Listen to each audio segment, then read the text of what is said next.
Tribuners, hari ini saya sedang berada di ruang kerja Bapak Wali Kota Serang, Ya. Bapak Budi Rustandi. Selamat siang, Pak. Siang Pak, ya siang. Hari ini tanggal 16 April 2025. Ya. Belum genap 2 bulan Belum, masih jauh dulu. menjabat sebagai Iya. wali kota. Tapi warga Banten pengen tahu gebrakan apa aja yang sudah Bapak lakukan selama memimpin hampir 2 bulan ini. Hampir 2 bulan ya. Oke, yang pertama kebetulan hari ini saya baru pulang dari PLN dalam rangka mensinkronkan ketika hari Senin saya akan melakukan MOU dengan Kereta Api Indonesia untuk menyambut KRL ada di Kota Serang. Karena ini penting karena Kota Serang butuh transportasi yang murah karena untuk menaikkan ekonomi masyarakat khususnya di Kota Serang. Nah, kita ada beberapa yang kita kerjakan termasuk nanti MOU atau kerjasama dengan penanaman kabel Pak, di bawah tanah yang ada di Kota Serang agar kabel kita ini kan banyak yang semrawut di Kota Serang. Lalu kita akan menyelesaikan masalah Pasarau di mana PKL akan saya pindahkan di lokasi yang dekat dengan Pasarau sambil kita tertibkan yang di luar agar bisa nanti provinsi membangun Pak Andra sebagai gubernurnya. Lalu kita bagaimana bangunannya bisa terbangun dengan layak karena saya ngeri juga itu udah puluhan tahun ya belum ada ya, kajian terhadap kelayakan gitu. Nah, ngomong yang baru banget tadi KRL gitu ya. Selama ini kan sampai orang Jakarta kalau naik kereta sampai Rangkas ya.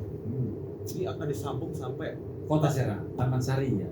Taman Sari. Solo Senin kita akan melakukan MOU. Jadi nanti mobilitasnya orang Serang ke Jakarta itu Iya. lebih tinggi lagi. Cukup 8.000 sampai 10.000 sampai Jakarta. Jadi endingnya di Serang ini. Jadi Endingnya Serang. orang Banten kalau berangkat nggak usah jauh-jauh, langsung Iya. berangkat dari sini aja. Ya, Solo Senin saya akan melakukan MOU. dengan Kemungkinan Kereta Api Indonesia. akan direalisasikan tahun Oke, ketika setelah MOU mereka akan buat perencanaan di tahun ini agar di 2026 sudah mulai pembangunannya. Bapak nih fokus ke infrastruktur. Oke. Saya dengar-dengar kabarnya juga ada proyek besar nih Pak. Kota Serang ini katanya juga ingin bangun sebuah pelabuhan besar juga. Ya, Apa benar Pak? oke. Itu adalah bagian dari janji kampanye saya dan tentunya ini perlu support dan dukungan dari masyarakat agar jangan sampai tidak ada investasi di Kota Serang. Nah ini kita sudah melakukan beberapa kerjasama yang mana nanti kita akan melobi ke pusat dalam rangka untuk memperjuangkan lautnya dulu nih karena Kota Serang tidak punya laut Pak. Yang punya kabupaten. Kita itu punya laut hanya jaraknya dari bibir pantai 100 meter sampai ke laut. Berarti masih bibir pantai 100 meter ya. Nah, mohon doanya agar itu bisa saya lakukan baru nanti saya akan berkoordinasi dan presentasikan kepada pusat khususnya ATR dalam rangka agar bisa itu dijadikan untuk pelabuhan yang sifatnya pelabuhan ekonomi ya. Terkait bagaimana ke depan ada investasi yang masuk untuk bangun pelabuhan peti kemas. Oke, karena dari letak geografis di Kota Serang ini kita punya pesisir laut ini itu teluk Pak, jadi anti tsunami dan tidak ada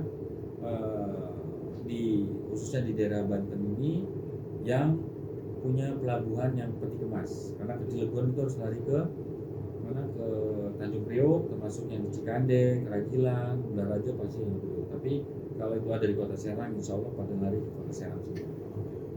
Itu target yang besarnya Pak ya, dan mudah-mudahan ada investor masuk ke Kota Serang untuk membangun pelabuhan peti kemas karena akan disambung dengan industri besar. Nah, kenapa Kota Serang ingin memiliki industri besar? Karena dengan permasalahan Kota Serang dengan 220.000 orang yang menganggur, termasuk yang butuh sekolah. Nah, saya butuh tampungan daya besar. Nah, makanya saya belum berminat ketika ada properti besar masuk Kota Serang, contohnya PIK belum. Karena saya arahnya adalah kepada pelabuhan dan industri besar. Karena Kota Serang dengan tingginya angka kemiskinan dan pengangguran, menurut saya solusi satunya adalah industri besar yang bisa langsung menampung barang besar seperti di Jabar. Langsung 19.000 orang masuk pabrik BYD. Nah, saya pengennya yang begitu karena itu untuk mempercepat menurunkan angka pengangguran dan kemiskinan. Ini terakhir ya Pak, di saat efisiensi anggaran Serang ini malah bangunnya banyak gitu. Iya, nah itulah kelebihan Kota Serang. Ya, kelebihan saya sebagai wali kota mungkin ya insya Allah Karena saya orangnya pede, yakin, optimis bahwa saya yakin Kota Serang bisa maju tanpa saya membahas APBD karena sudah lewat. Saya ketika dilantik 20 Februari itu pembahasan APBD itu sudah tidak bisa, Pak. Cuman saya putar otak bagaimana langkah-langkah strategi saya, mungkin strategi jitu ya, dalam rangka ketika saya tidak bahas APBD tapi saya bisa membangun banyak.